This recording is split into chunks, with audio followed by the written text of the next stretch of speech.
Marco അടിപൊളി cinema, ഒരു രക്ഷയില്ല. നമുക്ക് എന്ത് പറയണമെന്ന് പറയണ്ട, സിനിമ കണ്ടാലും നമ്മൾ അവിടെ നിന്ന് കുറച്ച് നേരം കണ്ടുപോകും. അങ്ങനത്തെ നല്ല അടിപൊളി സിനിമ, നന്നായിട്ടുണ്ടായിരുന്നു.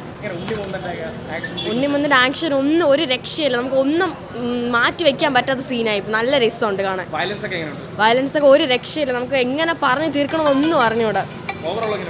ഓവറോളൊക്കെ സൂപ്പറായിട്ടുണ്ട്. ഇമോഷണൽ സീനൊക്കെ വരുമ്പോൾ കരഞ്ഞു പോകും നമ്മൾ. രസ്യം പടം അത്രേ ഉള്ളൂ. അല്ല അതിൽ ഫൈറ്റും കാര്യങ്ങളൊക്കെ ഉണ്ട്, അത്രേ ഉള്ളൂ. പിന്നെ പിള്ളേർ പേടിക്കും. ഉണ്ണിമൂന്ന് അടിപൊളിയായിട്ടുണ്ട്.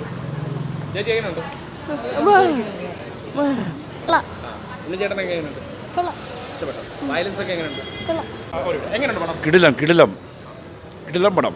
ഇനി കുറച്ചുകൂടെ വേണമായിരുന്നു അതിനകത്ത്. കിടിലം. ഉണ്ണിമൂന്ന് സൂപ്പർ വില്ലൻ. കിടിലം കിടിലം സൂപ്പർ വില്ലൻ. ആ ഉണ്ണിമൂന്ന് സൂപ്പർ ആയിട്ടുണ്ട്. ഒരു കുഴപ്പമില്ല, സൂപ്പർ. കുഴപ്പമില്ല. ഉണ്ണിമൂന്ന് കൊള്ളാം. നല്ലതായിരുന്നു. സൂപ്പർ. സെക്കൻഡ് ഹാഫ് അടിപൊളി, പൊളിച്ച്. ഒരു രക്ഷയില്ല ഏട്ടാ. ഉണ്ണിമൂന്ന് അടിപൊളി, ഒരു രക്ഷയില്ല, അടിപൊളിയുണ്ട്. ആക്ഷനും ഒന്നും പറയാനില്ല, അടിപൊളിയുണ്ട്.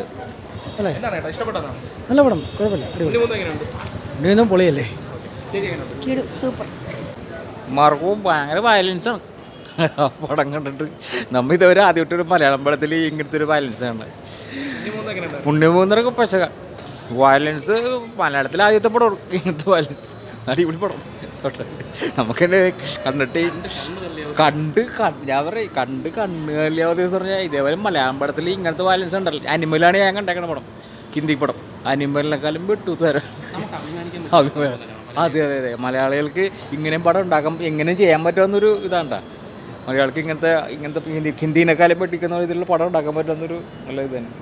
ഓക്കെ.